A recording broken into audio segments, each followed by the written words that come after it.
하늘에 계신 우리 아버지여, 이름이 거룩히 여김을 받으시오며 나라가 임하옵시며 뜻이 하늘에서 이룬 것 같이 땅에서도 이루어지이다. 오늘날 우리에게 일용할 양식을 주옵시고 우리가 우리에게 죄 지은 자를 사하여 준 것 같이 우리 죄를 사하여 주옵시고 우리를 시험에 들게 하지 마옵시고 다만 악에서 구하옵소서. 대개 나라와 권세와 영광이 아버지께 영원히 있사옵나이다. 아멘.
다리오 왕은 나라를 관리할 총리 3명을 세웠습니다. 그래서 그들로 하여금 이 나라를 다스리게 합니다. 그런데 다리오 왕은 다니엘을 모든 총리들과 고관들보다 더 뛰어나 그들 위에 세워 모든 나라를 다스리게 합니다. 이에 시기한 그들은 다니엘을 고발할 근거를 찾습니다. 다니엘이 아무 흠잡을 것이 없자 그들은 다니엘을 죽일 음모를 꾸미게 됩니다. 그리고 결국 다니엘은 죽음의 위기에 처하게 되었습니다. 이 시간은 위기에 처한 다니엘의 행동을 살펴보며 우리도 다니엘과 같은 그런 신앙의 모습을 본받기를 원합니다. 첫 번째로 다니엘은 하나님을 믿는 그런 절대 믿음을 갖는 신앙의 절개를 가진 그런 사람이었습니다. 오늘 본문 10절을 보면 다니엘이 이 조세 왕의 도장이 찍힌 것을 알고도라고 말씀합니다. 왕의 도장은 절대 바꿀 수 없는 규례를 말합니다. 그 규례는 바로 30일 동안 왕 위에 누구든지 왕 위에 다른 신에게나 사람에게 무엇을 구하면 사자굴에 던져 넣는다는 금령이었습니다. 다니엘은 이것을 알면서도 하나님께 기도했습니다. 자신이 기도하면 사자굴에 던져질 줄 알고서도 하나님을 향한 절대 믿음을 지킨 사람이 바로 다니엘이었습니다. 환난과 핍박 속에서도 우리에게 필요한 것이 바로 이 다니엘의 믿음인 줄 믿습니다. 하나님에 대한 절대 주권을 믿고 죽음을 불사하는 일사각오의 믿음을 우리도 다니엘처럼 갖기를 원합니다. 둘째로 다니엘은 성전 중심의 신앙인이었습니다. 다니엘은 예루살렘을 향하여 창을 열고 기도했습니다. 하나님의 성전이 있는 예루살렘, 경건한 사람은 이처럼 늘 하나님의 성전에 자신의 마음을 두게 되어 있습니다. 비록 자신의 백성들이 하나님께 범죄하여 나라 없는 소로움을 당하고 있지만 그의 마음은 늘 예루살렘, 하나님의 성전을 향해 있었습니다. 다니엘은 단지 건물이 아닌 하나님의 임재가 있는 예루살렘 성전을 향하여 기도했습니다. 성도님들의 마음도 늘 하나님의 성전을 향하여 있기를 원합니다. 세 번째로 다니엘은 전에 행하던 대로 기도하는 사람이었습니다. 10절을 보면 다니엘은 전에 행하던 대로 하루 3번씩 무릎을 꿇고 기도했다고 말씀합니다. 다니엘은 어려운 중에 인간적인 방법을 쓰지 않았습니다. 그냥 기도했습니다. 왕의 신임을 받고 있었기에 왕에게 도움을 구할 수도 있었습니다. 하지만 다니엘은 그렇게 하지 않았습니다. 여러분, 다니엘이 하나님께 어떻게 기도했을까요? 저는 아마 이렇게 기도했을 것 같습니다. 하나님, 저는 지금 많은 총리들과 고관들의 시기를 받아 죽음의 위기에 처해 있습니다. 제가 이 기도를 끝나고 나면 저는 앞으로 죽을 수도 있습니다. 하나님, 그러나 저는 하나님을 향한 믿음만큼은 포기할 수 없습니다. 저는 하나님을 굳건히 믿습니다. 하지만 하나님, 저는 하나님이 또한 이 모든 일들 가운데 저에게 피할 길을 주실 줄 믿습니다. 하나님 도와주시옵소서. 하나님만을 의지합니다. 아마 다니엘의 기도가 이런 기도가 아니었을까 그런 생각이 듭니다. 여러분, 다니엘은 이처럼 기도의 사람이었습니다. 우리의 기도가 위기를 만날 때만 하는 기도가 아니기를 원합니다. 평상시에도 아무 일 없을 때에도 우리가 늘 하나님께 기도하기를 원합니다. 여러분, 지금은 기도해야 할 때입니다. 특별히 나라를 위해서, 교회를 위해서, 우리 가정을 위해서 나 자신을 돌아보며 하나님 앞에 무릎 꿇고 눈물로 기도해야 할 때입니다. 기도하는 성도님들이 될 수 있기를 주님의 이름으로 축복합니다. 마지막으로 다니엘은 힘든 상황에서도 감사하는 사람이었습니다. 10절을 보면 다니엘은 하나님께 감사했다고 말씀하고 있습니다. 평안한 중에 하는 감사는 누구나 할 수도 있습니다.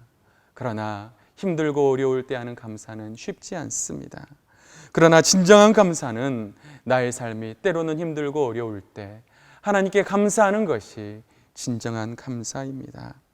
어찌 보면 지금 코로나로 어렵고 힘든 시기를 살고 있는 우리가 해야 할 것은 바로 하나님께 감사드리는 것이 아닐까요? 감사하는 삶을 살아가는 성도들 될 수 있기를 주님의 이름으로 축복합니다. 사랑하는 성도 여러분, 우리는 코로나로 인하여 사상 초유의 어려운 삶을 살고 있습니다. 코로나로 인하여 교회가 사회적 지탄을 받고 있으며 세상에 손가락질을 당하고 있습니다.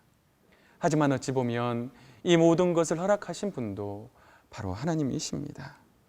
이러한 상황에서 우리에게 필요한 것은 바로 다니엘이 가졌던 신앙의 모습이 아닌가 생각이 듭니다. 사랑하는 성도 여러분, 내게 죽음이 찾아온다 하여도 하나님을 향한 믿음만큼은 지키겠다고 하는 신앙의 모습, 늘 예루살렘을 향하여 성전 중심의 신앙을 가졌던 그 다니엘의 모습, 힘들 때뿐 아니라 평상시에도 늘 기도하던 그런 다니엘과 같은 신앙의 모습, 어려운 역경 중에서도 늘 감사하는 신앙의 모습, 하나님이 우리에게 원하는 모습은 바로 이 다니엘과 같은 신앙의 모습인 줄 믿습니다. 다니엘의 신앙의 모습을 본받아 힘든 시기이지만 이 모든 것들을 잘 이겨나가고 헤쳐나가는 사랑하는 성도님들 될 수 있기를 주님의 이름으로 축복합니다. 우리 다 같이 기도하겠습니다. 살아계신 하나님 아버지, 감사합니다. 하나님, 지금 우리는 코로나로 인해서 정말 어려운 시기를 지내고 있습니다. 세상은 교회를 향하여 손가락질하고 있고 정말 우리는 어찌해야 할 줄을 한 치 앞도 알 수 없는 어둡고 혼돈한 시대를 지내고 있습니다. 하나님, 이 어려운 상황 속에서 우리에게 다니엘의 신앙의 절개를 허락하여 주시옵소서. 우리에게 죽음의 위기가 다가온다 할지라도 하나님을 향한 믿음만큼은 결단코 저버리지 않게 하시고 하나님을 향한 굳은 신앙의 절개를 가지고 살아갈 수 있는 우리의 삶이 될 수 있도록 인도하여 주시옵소서. 하나님 또한 우리의 삶이 늘 기도하는 삶이 되기를 원합니다. 어떤 상황 속에서도 감사하는 삶을 살기를 원합니다. 늘 하나님의 성전을 향하여 우리의 마음이 있기를 원합니다. 하나님, 그런 다니엘의 신앙의 모습을 본받아 우리도 그런 삶을 살아갈 수 있도록 하나님 도우시고 인도하여 주시옵소서. 그렇게 하실 줄 믿사옵고 감사드리며 예수님의 이름으로 간절히 기도하옵나이다. 아멘.